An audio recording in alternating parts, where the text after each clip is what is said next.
Halo pemirsa, ini adalah episode bonus di luar dari serial video yang direncanakan untuk menjawab pertanyaan dari para subscribers. Episode ini terdiri dari dua sesi. Pertama, tentang kubah selatan atau Southern Hemisphere. Kedua, tentang tafsir telur burung unta dan arah sholat. Kita mulai dengan sesi pertama untuk menjawab pertanyaan subscribers tentang, dalam tanda petik, penelitian sains di Gunung Bromo yang katanya membuktikan adanya bintang kutub langit selatan, sehingga katanya membuktikan bumi berbentuk bola. Saya sudah lama tak mau tanggapi.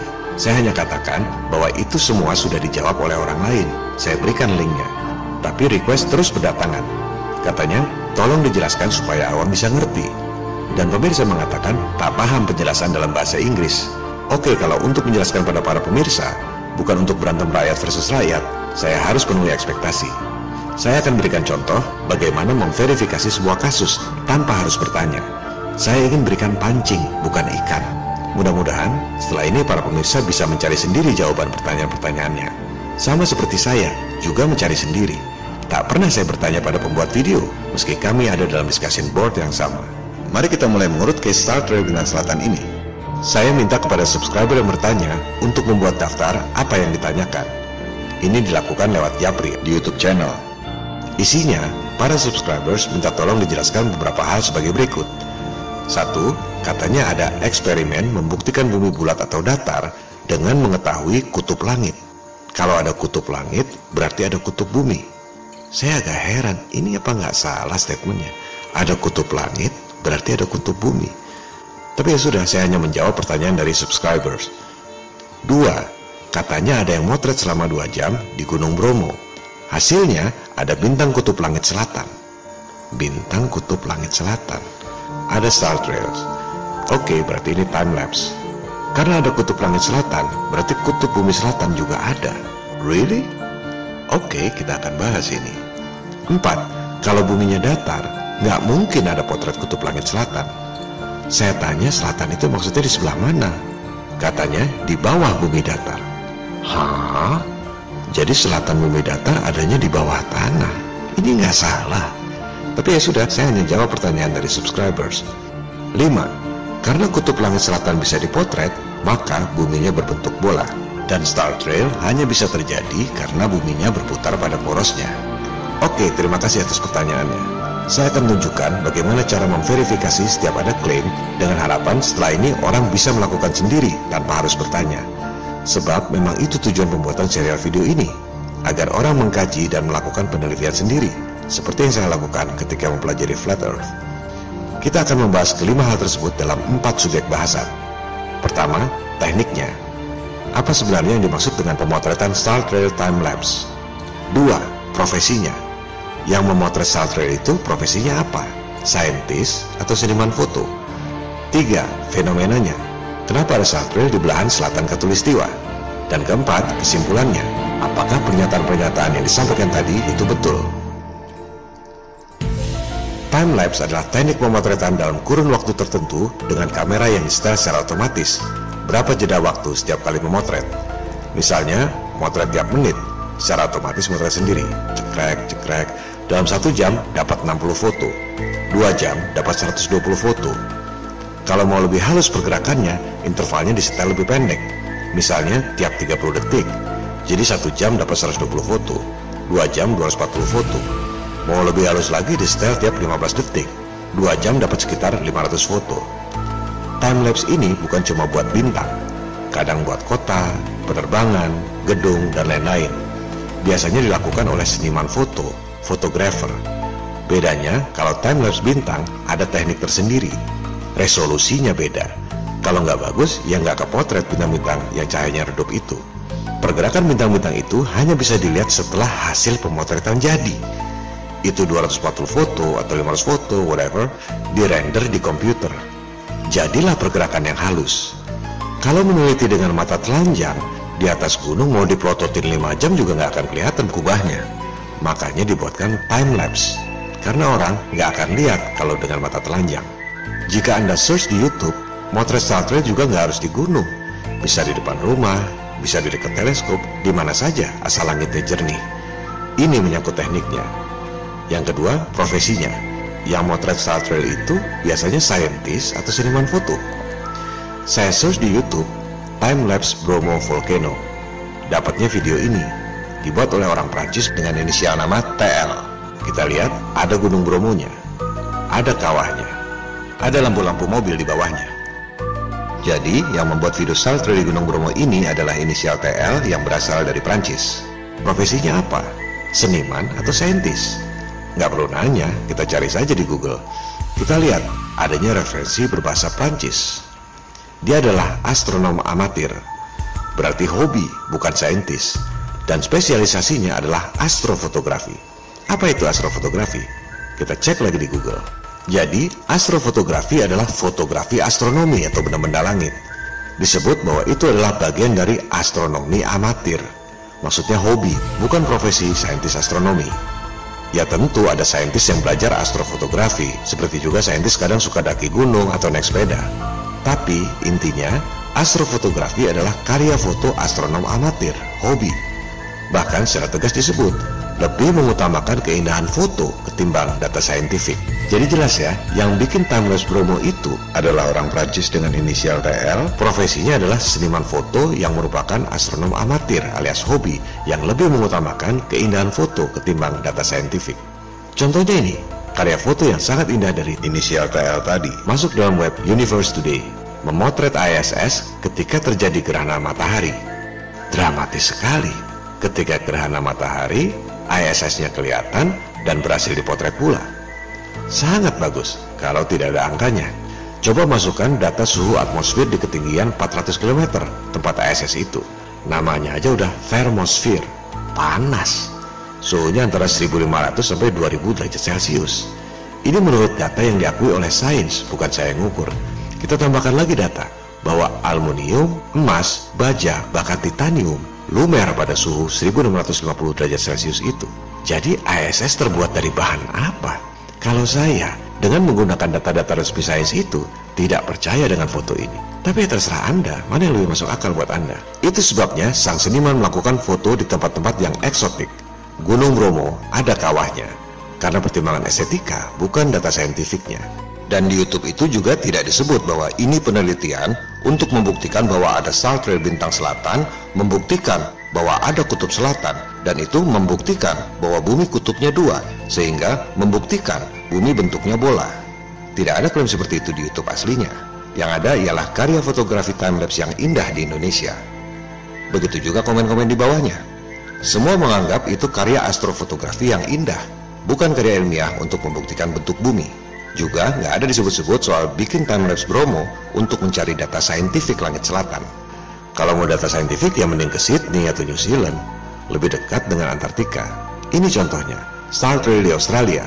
Lebih jelas kan Star Trailnya? Tapi nggak eksotik seperti di Gunung Bromo, ada kawahnya. Dalam melakukan pemotretan di tempat asing, sang seniman foto biasanya minta bantuan orang-orang lokal. Ya buat nyetir, antar-antar, bantu-bantu angkut, dan lain-lain. Itu normalnya. Kita juga kalau mendaki gunung di Himalaya misalnya, pasti minta bantuan orang lokal karena nggak tahu jalan.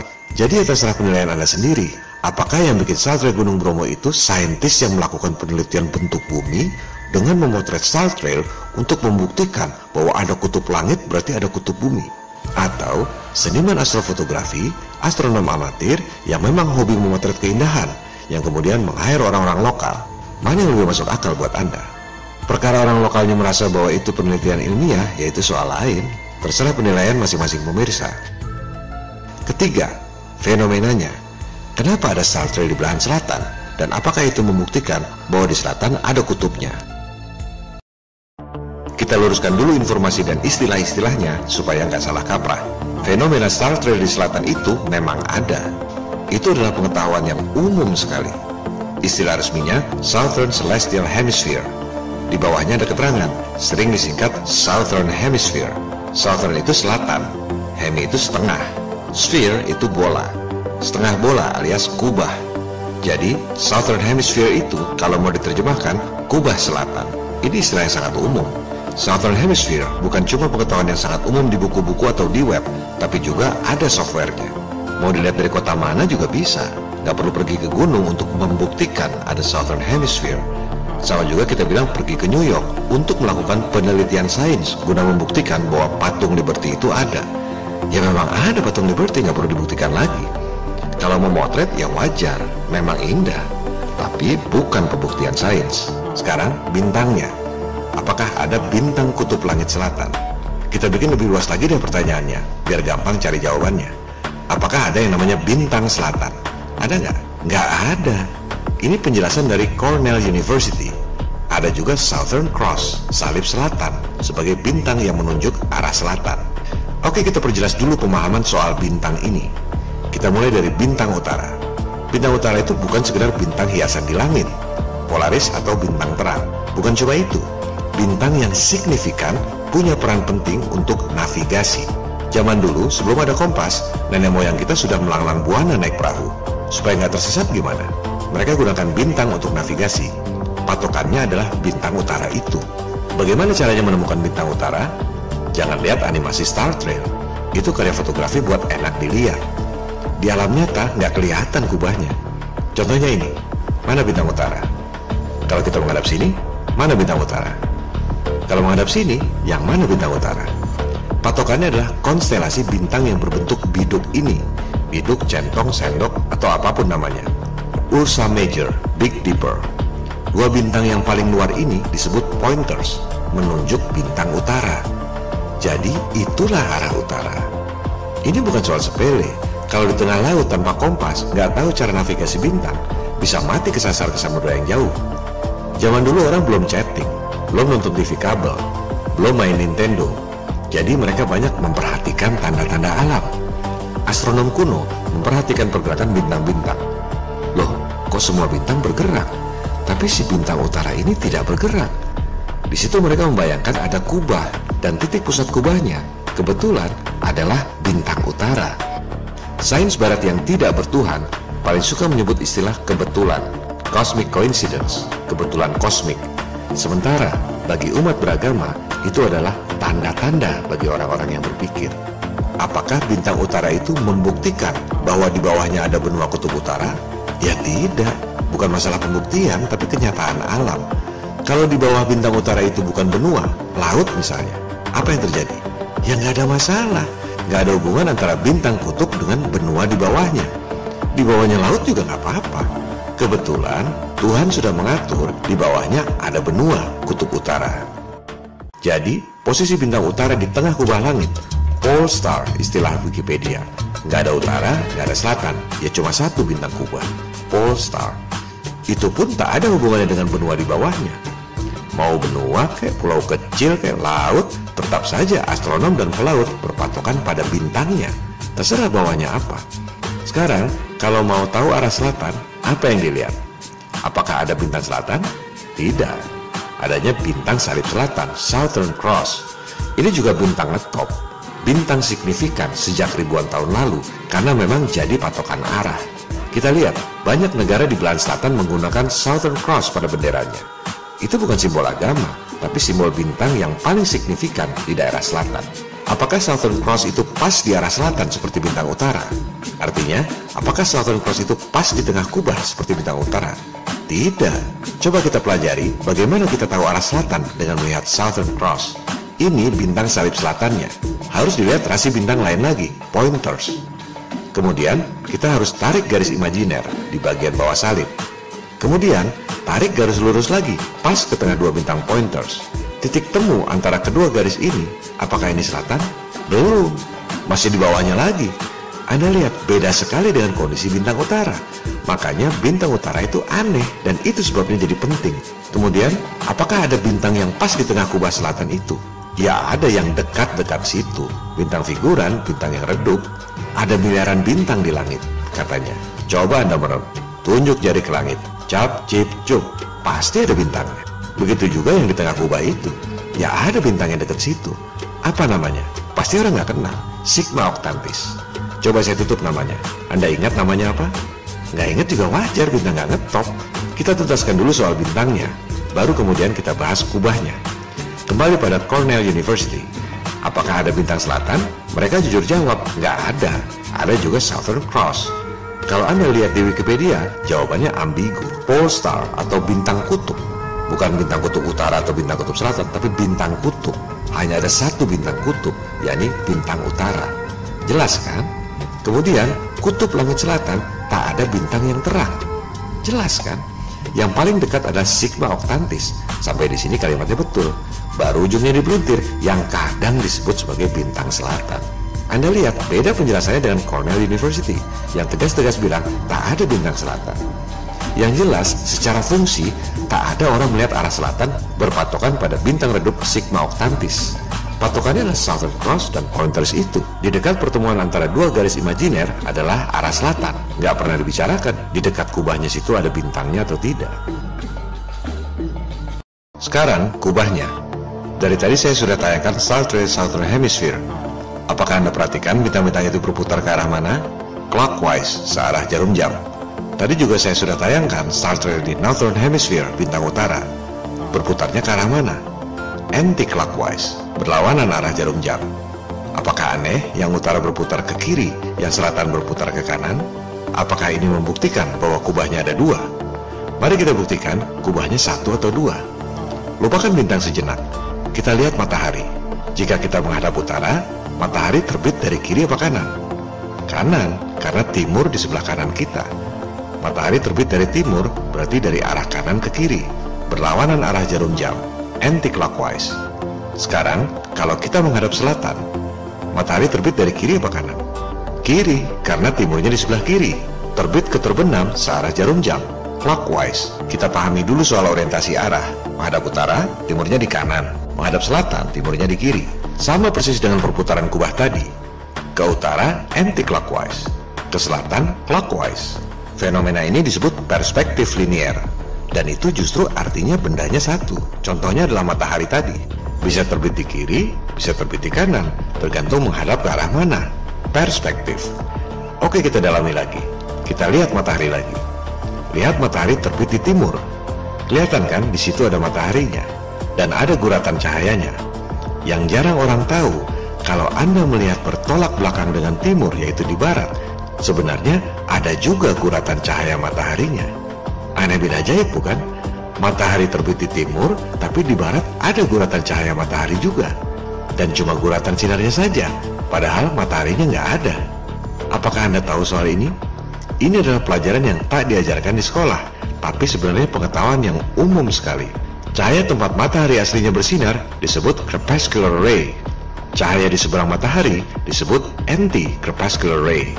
Untuk memahami ini, kita harus memahami perspektif. Kita lihat, ada dua titik di ujung terjauh pandangan mata kita. Dalam bahasa Indonesia disebut titik hilang. Yang awal titik hilang, yang akhir titik hilang juga. Dalam bahasa Inggris, titik awal ini disebut crepuscular. Titik akhir ini disebut anti-crepuscular. Apa bahasa Indonesianya?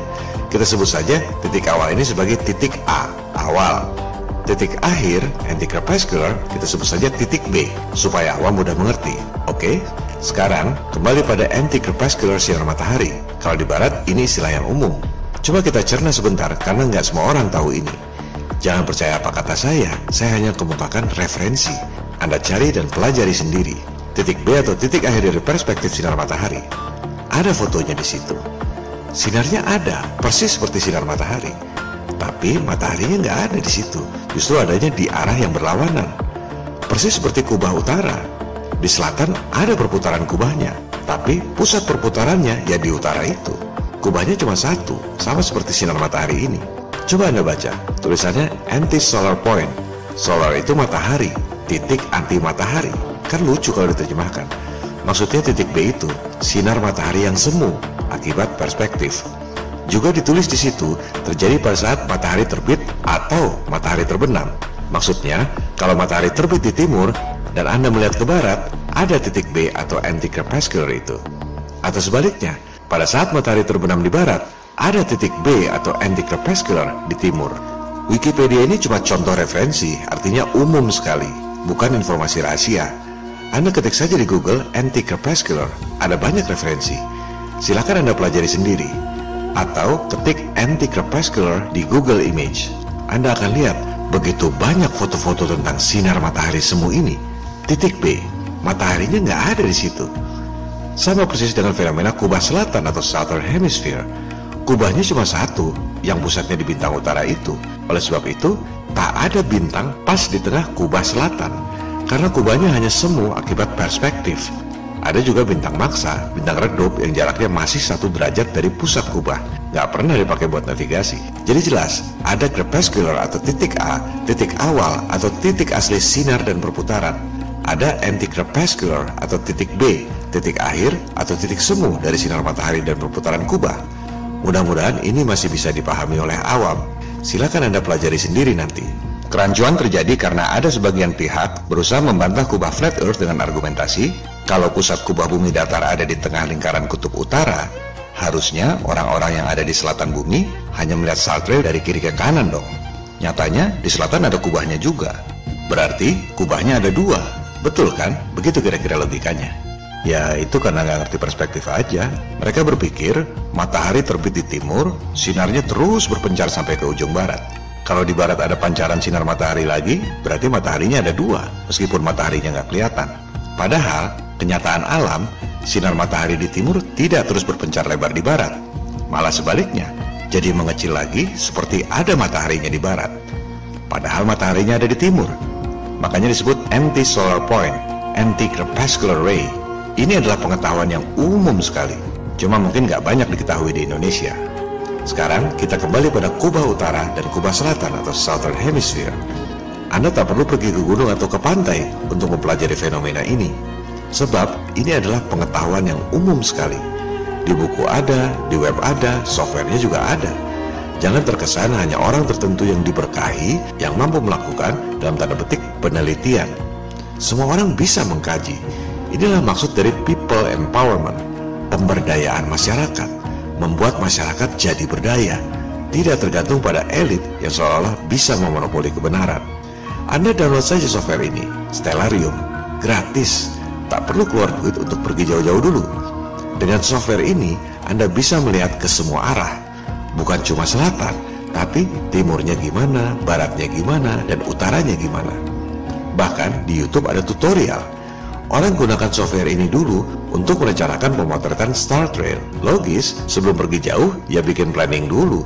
Bintang mana yang dipotret, dari arah mana. Profesional ya begitu, kerja dengan planning. Setelah matang perencanaan, baru pergi memotret. Untuk hasil yang indah, bukan untuk pembuktian. Tapi ya terserah mana yang lebih logis buat Anda. Oke, kita ambil contoh di lokasi yang jauh sekalian. Di bagian barat yang dekat utara, Inggris. Coba kita lihat. Jika menghadap utara, kubah berputar dari kanan ke kiri, anti-clockwise. Persis seperti matahari, terbit di timur, terbenam di barat. Bulan juga begitu. Anda lihat, itu bulannya di sebelah kanan. Bulan terbit di timur. Semua benda langit, matahari, bulan, bintang, terbit di timur, terbenam di barat. Sekarang, di lokasi yang sama, Anda menghadap selatan. Kita lihat, bintang dan bulan berjalan dari kiri ke kanan, clockwise. Karena posisinya di Inggris, kubahnya tidak berputar dan tak ada titik pusatnya. Hanya jalan dari kiri ke kanan. Kenapa? Karena Inggris lebih dekat dengan kutub utara.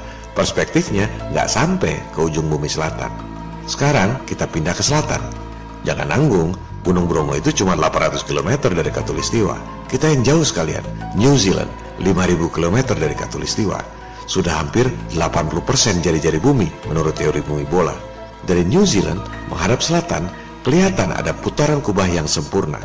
Berputarnya terbalik, dari kiri ke kanan, clockwise.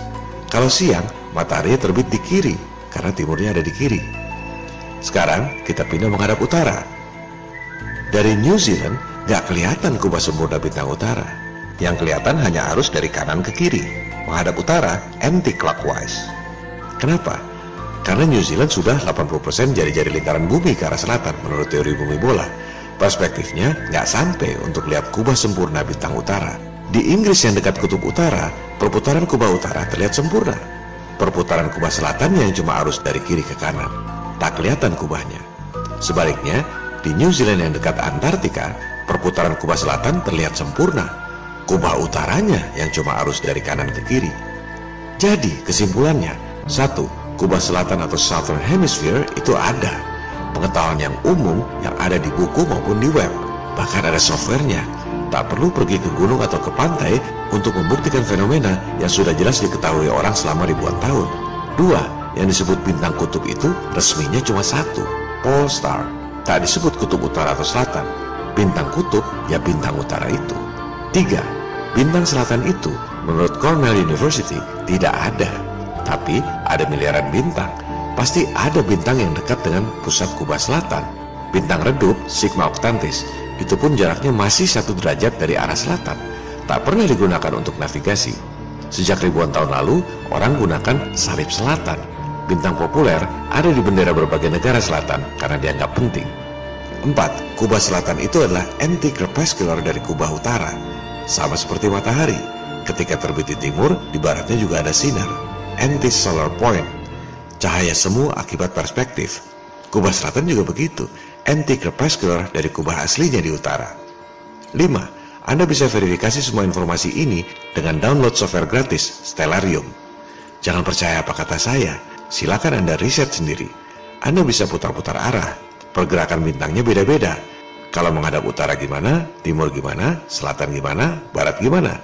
Dari situ Anda bisa mengambil kesimpulan, kubahnya 1 atau 2. 6. Star Trail adalah karya foto astrofotografi, astronom amatir. Bahasa bule memang begitu saklek. Maksudnya bukan astronom profesional.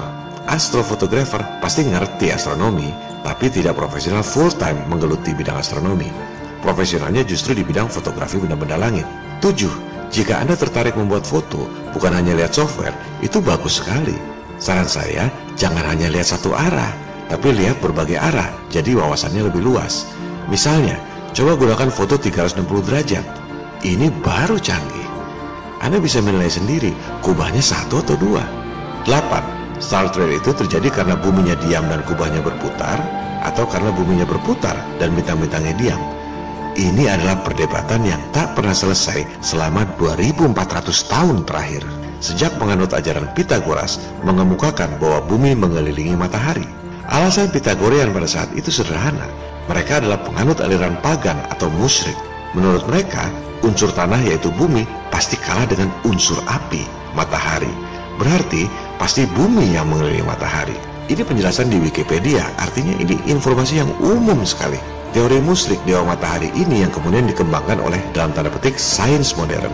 Ideologinya sama dengan elit global, penyembah iblis, the Antichrist, Al-Masih, Ad-Dajjal. Saya bicara ideologinya, para penyembahnya, bukan dajalnya. Dajjal nggak tahu kapan datangnya, nggak usah dipikirin. Para penganutnya yang bikin kerusakan di muka bumi, mau Anda lawan atau tidak, itu terserah Anda masing-masing. Jadi, kalau ada orang bilang bumi globe adalah modern, itu pasti nggak ngerti sejarah, termakan propaganda para elit. Gimana mau dibilang modern? Orang sudah dikemukakan oleh Pitagorian 2400 tahun lalu. Gimana mau dibilang globe modern? Orang jarak bulan sudah dihitung oleh Aristarchus of Samos 2300 tahun lalu dengan asumsi buminya berbentuk bola. Apanya yang modern? Itu adalah propaganda kaum Freemason di abad pencerahan Eropa. Maksudnya pencerahan bagi para penganut Freemason. Jadi sebenarnya Copernicus dan Galileo sama sekali tidak mengemukakan hal yang baru. Itu adalah propaganda. Apakah Star Trail terjadi karena buminya berputar?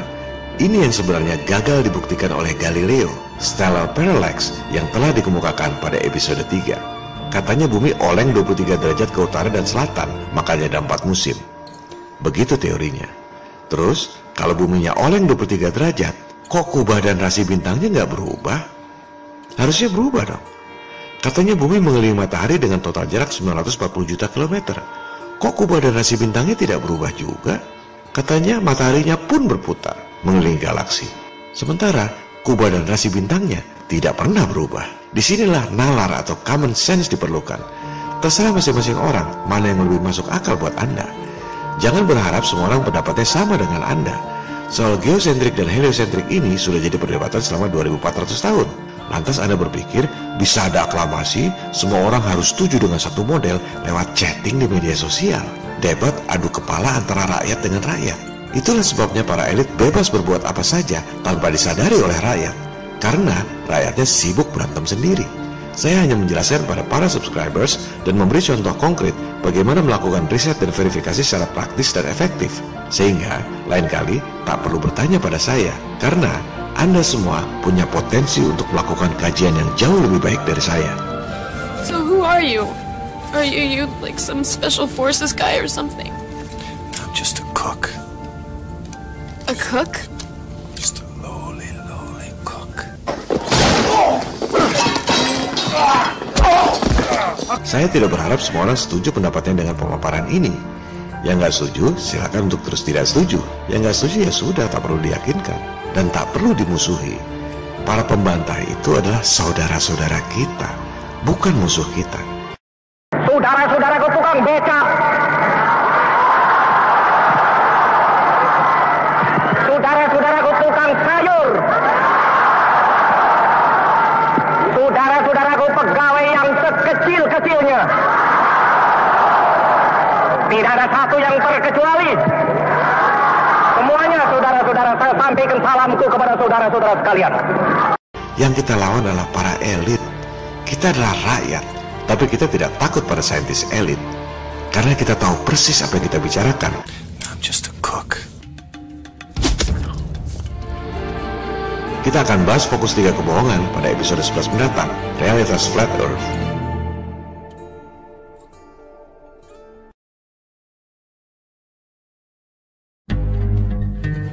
Sesi kedua, juga banyak pertanyaan tentang tafsir telur burung unta. Awalnya saya nggak mau tanggapi karena saya memang nggak harus jawab semua pertanyaan. Malah saya sebelumnya nggak pernah terpikir akan banyak orang yang nanya. Sebab saya sendiri kalau nonton video orang nggak pernah terpikir buat nanya sama yang bikin video. Kelihatannya di negeri kita ini banyak yang kalau baca berita di web atau sosmed langsung dianggap nyata tanpa verifikasi dan tanpa saringan nalar. Itu sebabnya banyak sekali pesan berantai via handphone. Begitu baca, orang langsung forward tanpa mikir benar atau tidak pesan-pesan itu. Begitu pula halnya dengan tafsir telur burung unta. Katanya ada ustadz selebritis internasional yang mengatakan demikian. Ada juga yang karena baca di web-web berbahasa Indonesia tanpa berpikir yang nulis itu benar bisa berbahasa Arab atau tidak. Karena webnya berjudul keislaman, maka isinya yang merupakan tulisan-tulisan bebas siapapun yang mau nulis dianggapnya benar semua. Saran saya, cari referensi yang diberikan oleh ulama-ulama yang sehari-hari berbahasa Arab. Memang dari lahir sudah diajarkan berbahasa Arab sehingga tidak rancu. Misalnya, penjelasan yang dikumpulkan oleh Abu Ismail Channel ini, Flat Earth Muslim. Ia mengumpulkan pendapat ulama-ulama terkenal di Saudi yang memang sehari-hari berbahasa Arab. Tentu penjelasannya lebih kredibel dari opini saya ataupun opini Anda. Berikut adalah penjelasan para ulama yang sehari-hari berbahasa Arab yang dikompilasi oleh Abu Ismail Channel itu. Now, let's begin. So this is the ayah in question. وَالْأَرْضَ بَعْدَ ذَلِكَ دَحَاهَا. So, what some Muslims say is that because there's a word from the same root, which is al-udhiyu, which means the egg of an ostrich, therefore, because of this relationship, that this verb daha has an inbuilt meaning, to mean not only to spread the earth, but to make it in the shape of an ostrich egg. Now, many non-Muslims have objected to this, and they have rightfully pointed out this misinterpretation. Now, the point here is that this verb daha, which is the past tense verb, it doesn't actually mean to make something in the shape of an ostrich egg. You won't find any single evidence in any of the classical texts to support this. None whatsoever. If, for example, we wanted to say that the earth was the shape of an ostrich egg, or to liken it to an ostrich egg, we would actually probably do something like this and say al-ardu kal-udhi, the earth like an ostrich egg, and we'd use this particle, the kaf, which is used for resemblance. But then the question is, how does it resemble it? There are many things about the egg which are different to the earth. I have never heard any scholar or read any tafsir or classical dictionary where the scholar says that it means that the earth is shaped like an ostrich egg. Never. Daha means, in classical Arabic, he spread out or he expanded. And that's the general meaning of it. Although there are other words to mean to spread out and to expand. So the point is, what's the difference between this word and other words? A good way of understanding a word is to go to the way that the ancient Arabs used this word. How did they use it? It would give an idea of what Allah subhanahu wa ta'ala meant. So the ancient Arabs actually used this word to explain the action of an ostrich preparing the ground or the nest before laying their eggs. So in the environment where ostriches live, the ground is very hard. So what happens is they start using their feet and their beaks to soften the ground, to prepare the ground before laying their eggs. So let's have a look at this just for a second. You can see how the ostriches are doing this. They're softening the land to prepare for laying their eggs. So this is a very important matter, a matter of survival, obviously. So they want to take extra care with their eggs. And Allah subhanahu wa ta'ala actually uses this word to indicate His preparation. Preparation for us. And it's honoring for man.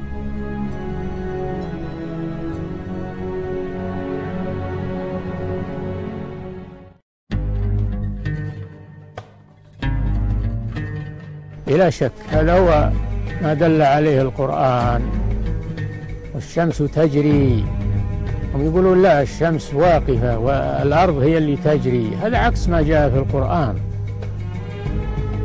كوننا نترك ما دل عليه القرآن وناخذ بالنظريات الحديثة هذا لا يكون من المسلم، ويجب على المسلم أن يتبع القرآن.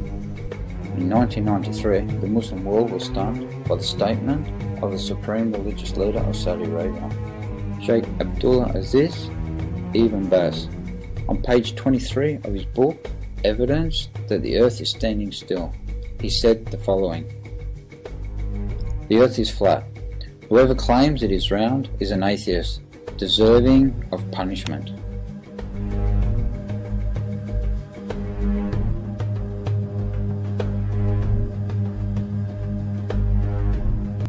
Well, we've had some odd pronouncements coming out of Saudi Arabia recently. This latest one from a Saudi cleric seems to almost pose more questions, or pose as many questions as it seems to answer, and here's why. He has said in a recent video that the Earth doesn't move. The Earth is stationary, and rather than the Earth revolving around the Sun revolves around the Earth. Let's take a look at the video. بالحقيقة الذي عليه علماؤنا كالشيخ الإمام عبد العزيز بن باز والشيخ صالح الفوزان حفظه الله تعالى أن الأرض ثابتة لا تتحرك، وهذا هو مقتضى النصوص ومقتضى العقل أصلا. تقولون أنهم يعني نظريات وما أدري كيف، حتى نحن عندنا نظريات وعندنا عقول كمسلمين. So this cleric is called Sheikh Al-Kabari. He also, Mark, just before you say anything, he also rejected NASA's lunar excursions as Hollywood puff. قالوا صعدنا إلى القمر وما صعدوا إلى القمر ولا شافوا قمر وكله صنعوه في هوليوود مدري فين وقالوا خرجوا إلى القمر ولا شيء ونحن صدقناهم وجريناه.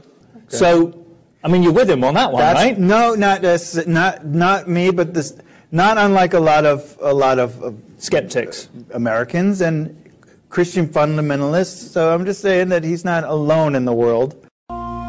Berikutnya adalah tentang arah sholat.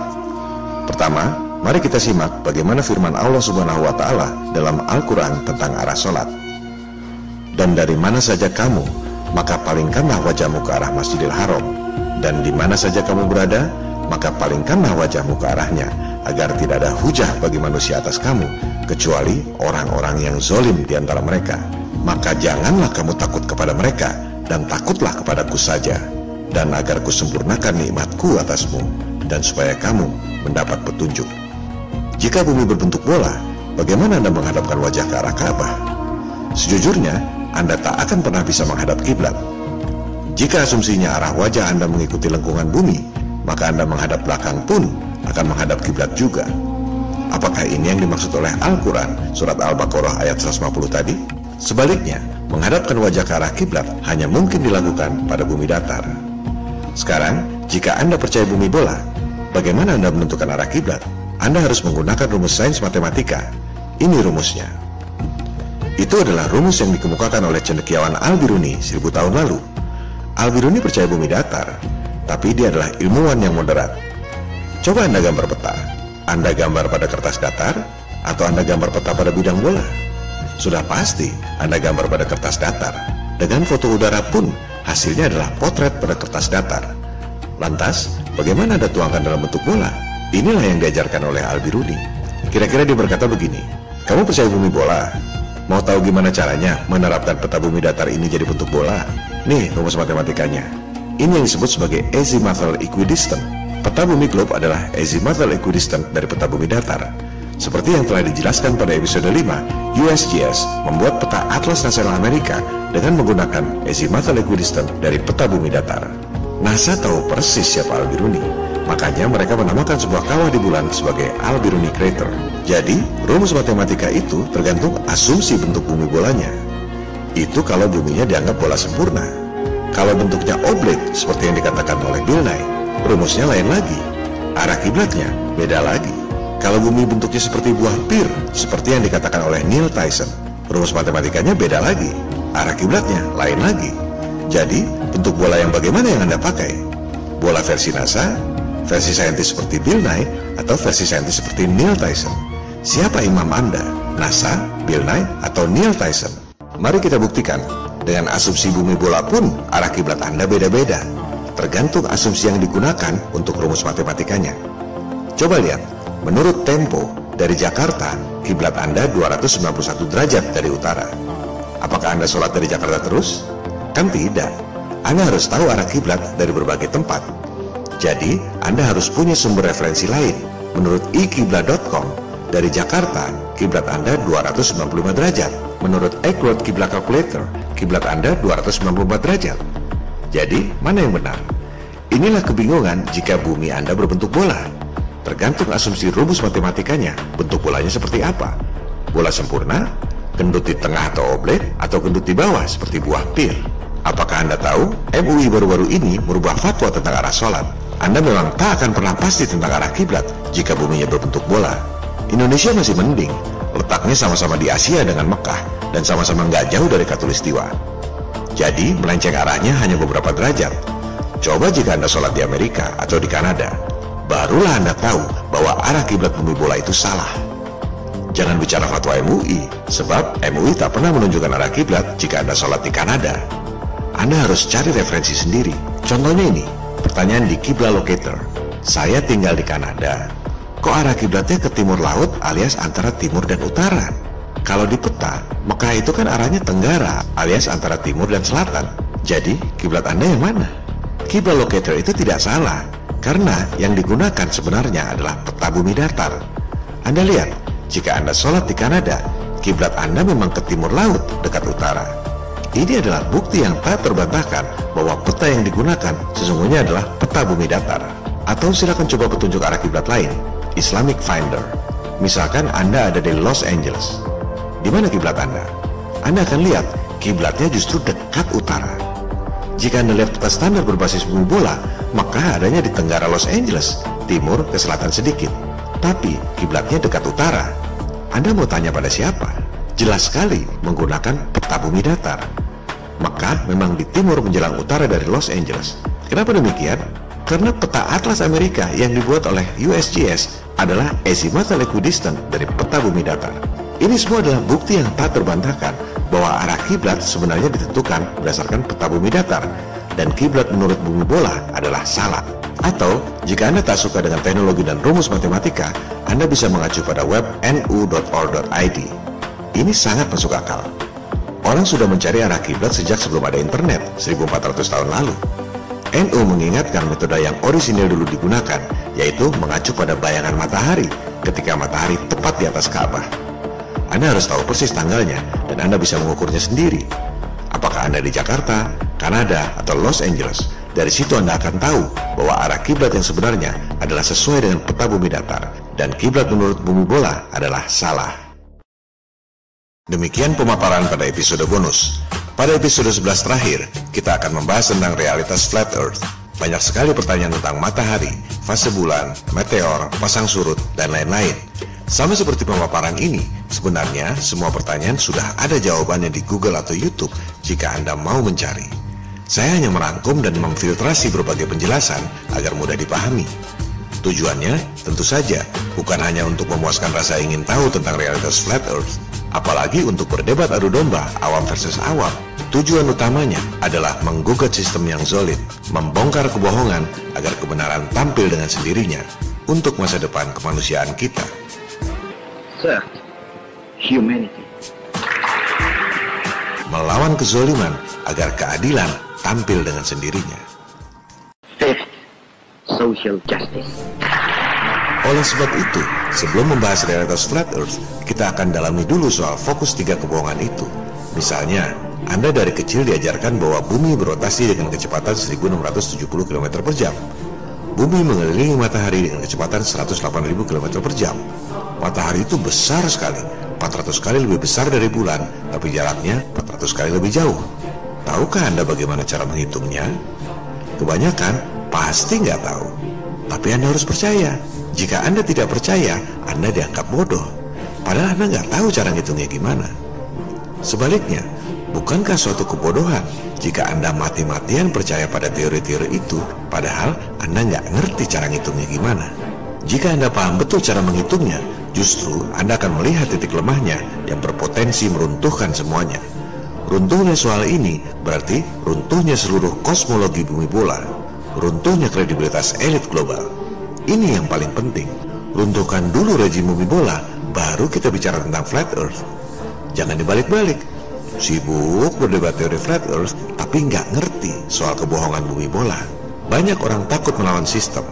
Mentalitas seperti itu yang bikin kita dijajah oleh negara kecil, bahkan oleh perusahaan, VOC. Orang kalau sudah penakut, seumur hidup akan dibully oleh orang lain, dijadikan sapi perah. Melawan sistem memang tidak mudah, tapi yang namanya sistem, jika kita tembak di tempat yang tepat, runtuhlah keseluruhan sistem. Ini enaknya melawan sistem. Sistem nilai tukar misalnya, ditembak di bagian yang tepat, runtuhlah nilai mata uang. Betul? Sistem pertahanan berbasis IT, jika ditembak di bagian yang tepat, runtuhlah seluruh sistemnya. Ini bedanya dengan people power, pertahanan rakyat semesta. Lawan akan bingung, tak tahu menghadapi siapa. Tak ada pusat kekuatan yang bisa dilumpuhkan. Ketiga fokus tadi berpotensi meruntuhkan keseluruhan sistem. Seberapapun hebatnya sebuah sistem, jika ditembak pas di titik lemahnya, maka runtuhlah sistem itu. Kita akan bahas pada episode 11 terakhir, Realitas Flat Earth. Terima kasih.